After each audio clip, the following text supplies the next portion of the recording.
I'm Jordan Harrison, and this is Ann Huchingson. We're the hosts for AEM Radio. I'm very excited to talk to you today about our first guest ever, Elizabeth Husserl, who is an advisor on our platform with a practice here in the Bay Area. What are we going to talk about today, and why are you so excited to talk about it, Ann? Oh my gosh, what a pleasure it was having Elizabeth Husserl here to talk about her book, The Power of Enough. There was so much to take away from that. We spend so much time in the financial world talking about compounding interest, and I loved her take on the concept, but turning it into compounding meaning in your life, taking that sort of overall view of your entire health and wealth. Exactly. I mean, first of all, she was amazing, and what an amazing guest. But the way that she talks about wealth and connecting it to each individual, it was almost spiritual. And it's like you're not even talking about money anymore. It seems like you're being more of a therapist. I just think it's amazing the way that she was able to tie that all together. And these things that we all probably think about in one form or another, but not necessarily together. And so I really love the way that she was able to connect these different principles. Yeah, and she has that exercise she does with her clients to get them to sort of unlock their deep-rooted history with money. The conversation with money. Yeah, she's definitely a pioneer in her space. I really think she's paving a new way to look at money and client relationships that is very, very forward-thinking. It is. It's great. Yeah, she's a real pioneer. I'm excited. Let's dig in. Yeah. I'm Jordan Harrison. And I'm Ann Huchingson, and this is AM Radio. We're so excited to have you here today, Elizabeth. Welcome. Elizabeth, you said before that redefining wealth starts with recognizing moments of meaning. Can you tell me a little bit more about that? Yes, totally happy to. So one of the biggest misnomers that we have in our industry as financial advisors is thinking that money and wealth are the same thing, right? We think that wealth equals affluence. And the reality is that wealth is a state of well-being, and money is a really important tool of technology that we use as one of the resources to create that state of well-being, but it's not the only one. And so what I mean by moments of meaning is really taking the time, when you think of what are those things that brings meaning to your life, right? What are those things that make you feel satisfied? And a lot of times they're not the easiest things. You can feel really satisfied after a hard work project that you completed, or a hard client conversation, or leading a meeting at work. We know that money can't buy happiness. It gets us lots of experiences and opportunities, right? That, I know I love earning money and I love spending it, but I have to track how I'm using it, and am I taking the time to digest the experience it gives me to actually compound meaning in my life? The way you talk about wealth is almost spiritual. And it seems to fly in the face of conventional economics and finance. But you read your book and you connect the two very elegantly, and they are very much connected. But when was that aha moment for you where you realized the two were connected and wealth is so much more than just what's on a spreadsheet? I love math. I'll start by saying, right? And my brain is very kind of quant driven. And when I graduated from economics at Tulane, my undergrad, I knew I wanted to first go kind of work somewhere that made a difference before I got my real-time job, right? Mm-hmm. And so I ended up in a nonprofit in Oaxaca, and I was teaching Indigenous women how to create savings and loan cooperatives. So still using my data-driven brain to create really concrete ways for Indigenous women to save amongst themselves and lend amongst themselves. It was a way for them to break some dependency from local loan sharks. And I was really proud of that initiative. And in going through the workshops there, I realized that what I started to receive was just so much, the appreciation from the workshop participants, their connection to nature, their connection to ritual, to community. They had a different type of wealth that I started to pick up on, even though, for example, they were on dirt floors and, there was a material poverty. But their joy, right, this inherent joy of life and of connection was something that really caught my attention. And then fast forward 2 years, I'm standing in my parents' library in New Orleans after my 2-year stint in Oaxaca. I'm 24 years old. I don't know what's next. But I remember this wave of satisfaction, just went over me, and it took me by surprise. And I remember feeling, wow, if I were to die tomorrow, my life would have been worth living. Which for a 24-year-old was a big thing to say. Yeah. And it was fleeting. It didn't last that long, but it was something that I tasted. I'm like, what is that about? Right. And I really, I was a perfectionist growing up, and I realized, okay, it wasn't about because my time in Oaxaca was perfect, but rather because I had tasted something deeper connected to my work in economics and data. I tell my clients spreadsheets tell a story. And my job is to read in between the numbers and connect to the deeper threads of the story to see how does this bring meaning, purpose, connection, belonging to your life. And I've never had a client look at me and say, oh, in the end, that conversation wasn't totally worth it. Right. Yeah, I was wondering about that too, because I know a lot of clients probably come to you with their baggage, right? Oh, yeah. Their childhood baggage, whatever yeah. their family's relationship was to money when they were growing up. And that's all part of what adds up to that conversation with money that eventually you'd like them to have. And do you want to tell us a little bit about the exercise of talking to money and what that unlocks for your clients? 100%. And it goes back to your question, Jordan, where money ultimately ends up being almost like a spiritual entity, right? I mean, but I think the easiest way to think about it, time feels abstract to people, and yet we're in relationship to time, right? And we don't question it, it just is. So the same thing with money, it can feel very abstract, but we're in relationship to money every single day of our lives. And so one of the easiest ways to see what lies at the root of your relationship to money is to sit down and talk to it.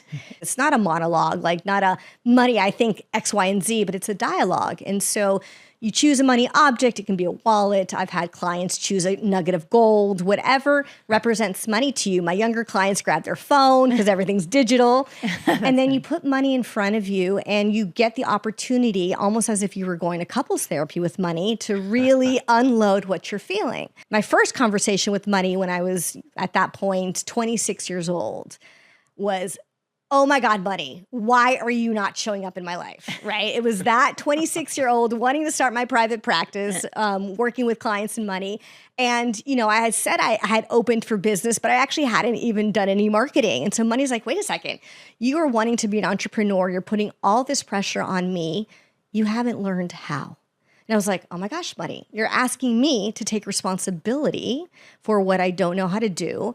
What do I do next? And money's like, go and interview the top 3 entrepreneurs in your life. Ask them, how did they start?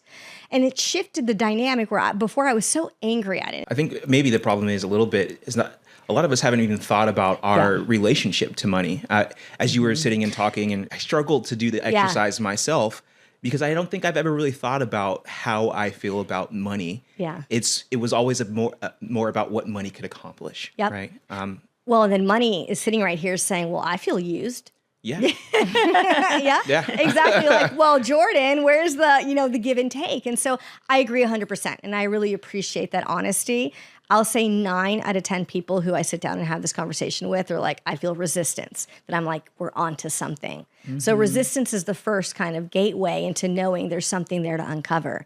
And I think what's really important, though, is that if we think about the great wealth transfer, right, that is happening, so much money is going into the next generation that is looking for purpose and passion and meaning, or to women who are relational in nature, the more we start to recognize that we're all in a relationship to money, the more we're going to become better advisors. So you mentioned the great wealth transfer, $84 trillion changing hands from older generations being passed down to their heirs. Millennials, Gen Z, et cetera. What is it about the younger generations and their wealth patterns that, can you expand on that, please? Just what's different about them? Yeah, no, it's a great question. I love watching the changes of patterns and generations, right? And I can talk to later about kind of how I've seen in my parents. But for the younger generation, my experience is that they're craving something deeper, right? And they're also questioning whether to take the same path that they saw the older generations take, right? Which is much more a linear path. You graduate, you get a job. A lot of times you're a lifer at a company, you get a pension, right? All these things that the younger generation, it's not even obtainable. It doesn't exist anymore. And so they're asking those questions. And when they're taking on work, they're really looking for something that feels interesting, creative, or they're part of a team. I have clients who have struggled to they're financially independent. They're like, oh, do I need to keep working? And I say, no. But they're like, you know what? I really love the sense of belonging and community that I have. And so they're really looking for different aspects on how they're building wealth. They're not necessarily all rushing to buy homes. They're questioning, right? What is the home market going to look like with climate change and different things that are happening? Right. They're wanting to be more digital nomads. They want to work from Europe. They want to work from Japan. They want to work from everywhere. And so they're looking for that flexibility in how they earn and also how they spend. And I'll say one interesting conversation I have with clients. It's less about retirement these days. We're talking about what is sustainable, right? How do you go through cycles in your life where you create sustainable income, sometimes diverse streams of income, right? In a sustainable lifestyle that reflects those things that matter most to you. You know, I can sit here and create financial planning strategies, but they're asking for more. And that is where I think the human component of being a financial advisor comes so strong. Like, I know in my bones, I will never be replaced by AI because of the type of questions that I can have with my clients that they are craving. And so, you know, I tell all my colleagues, like, don't be afraid of the technology that's going to make the more performative and reporting work easier, but lean into these deeper conversations that the next generation really wants. It almost seems like you're a financial advisor and a therapist. Yes. Yeah, yes. all in one. Exactly. Life coach. Yeah. Yeah. I mean, but the reality is we all are, Yeah. right? How many financial advisors say we are unlicensed therapists? I mean, I do have a master's in psychology, so I'm not a licensed therapist, but I think we are all placed in that role. And the more skills and tools we can use, the more we're going to serve, you know, the next generation, different types of diverse populations. We know that being a financial advisor, you're a business owner, you're a consultant, you're a therapist. It's very busy and intense for a profession. So how do you find the time to find your own meaning and make sure you're doing the balance to create that meaningful life that you're talking about for your clients? Yeah, so that's a great question. And I think a big piece is both delegation, clarity on what's important to me, and having an amazing team. You know, I feel so privileged to be here having this conversation with you all at AssetMark, because AssetMark has really kind of freed up my time to be the advisor I want to be by helping me partner with amazing portfolio managers, making my life so much easier when it comes to reporting, and just giving amazing options for my clients, right? And so I think as a TAMP, the AssetMark gives me what I need to run my practice at a higher level, because it's taking off my plate some of the things that aren't the best use of me. And so knowing that and developing the relationship, and then having a team where I delegate what do I do best, and who does the operations, who does the investment management. So I know the personality traits of my team and they know mine. And so we're often looking for those daily work activities that just light us up. So one of the things that I love at work is that we actually have a practice called the Daily Scrum. And so every single day, every one of us responds to an email. We say, what's one thing we're grateful for? What's one thing we're working on? What's one obstacle I have? And so by doing that exercise, we're able to really understand what brings meaning to people's lives, where are they feeling maybe lack because something's happening, and we can lend a little bit of extra support, even be a little bit of a more compassionate team player. And what are they grateful for? And so I think these different practices that allow us to kind of glean meaning bring us closer as a team. We have an amazing culture that I'm super proud of. And we've created a family. And much like, I think, you know, I really value the relationship at AssetMark. AssetMark feels like a family to me because of all the different custodians and TAMPs I've worked with. It's the one that most wants to know who I am as a person. And that goes a really long way. That is music to our ears. Yeah. I'm sure Jordan feels this way, but we feel like our advisors are part of a family for us. And our mission is to help you make a difference in your clients' lives. So hearing that feedback is like magical. Yeah. So I really appreciate that. Well, and it's been at AssetMark where I've made decisions that have amplified my life, right? At the AssetMark Women's Forum is when I made the decision to put my out of office Fridays and write my book, and to know that there was women in the room that supported that 100%, right? So it's like we're on this journey together as humans.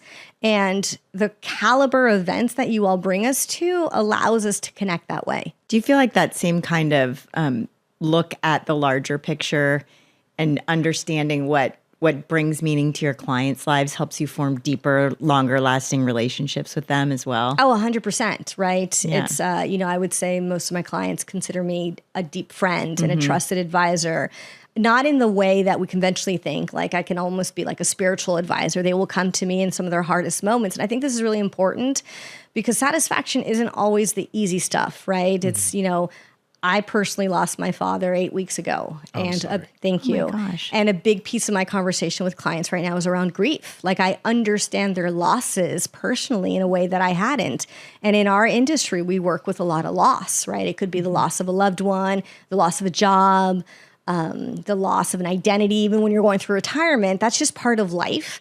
And the more we can be with the full spectrum of what meaning brings, right? We can call it the silver lining, then we widen our capacity to just sit with our clients. And in the end, that's what they want. They want someone who sees them, witnesses them, understand what's important, and then guides them in making decisions. And so what I love about our work is that we get to hear some of the deepest aspects of someone, and then we get to bring it to pencil and a spreadsheet and help them make decisions, right? All my therapist friends are jealous because they're like, I don't really know if their money worries are real or not. I can sit down and be like, actually, we do need to be worried, or no, this is a perceived fear. Let's work through it. And so we have such the ability to impact people's lives because we can take their dreams and make them into reality. I agree. You're so important at times of transition for people. It's like, they may share in therapy that they're going through something, but you are there when they are going through it because they actually need you most during those times, whether it's a divorce or a loss or a new child. Anytime there's money in movement, that's when you can really show up and shine. 100%. And we can show up with the practical, and we can show up with our hearts and just be there with them. We can show up in our silence, right? But we can show up in so many ways. So before we close out, if you could ask listeners one question or leave one impression upon them, what would it be? There's so many, but just a couple that come to mind is, the core question, what brings meaning to your life, right? I think the sub question there is, do you feel that money and wealth are different things, and why? Or you feel like they're the same, and why? And if you feel like they're the same, do you feel the courage to sit down and have a conversation with money and ask it its opinion?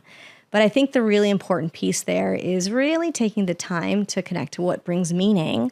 And if you need one concrete step to do that, is do the 30-day satiation challenge, right? Sit down for the next 30 days at night, grab a journal, free, or a piece of paper, or use the app notes on your, or the note apps on your phone, and just write down the 3 things that most satisfied you that day.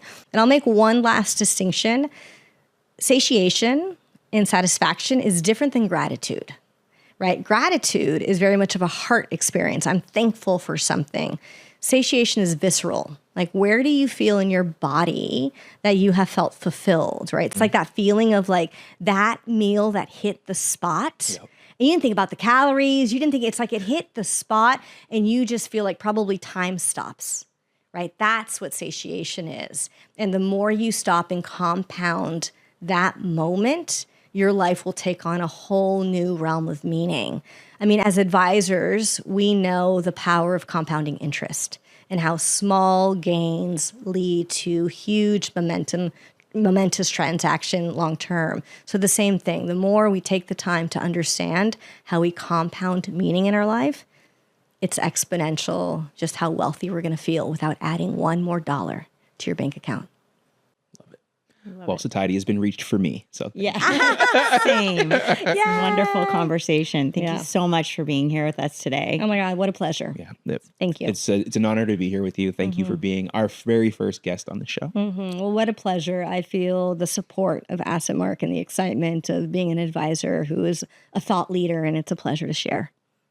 Thank you.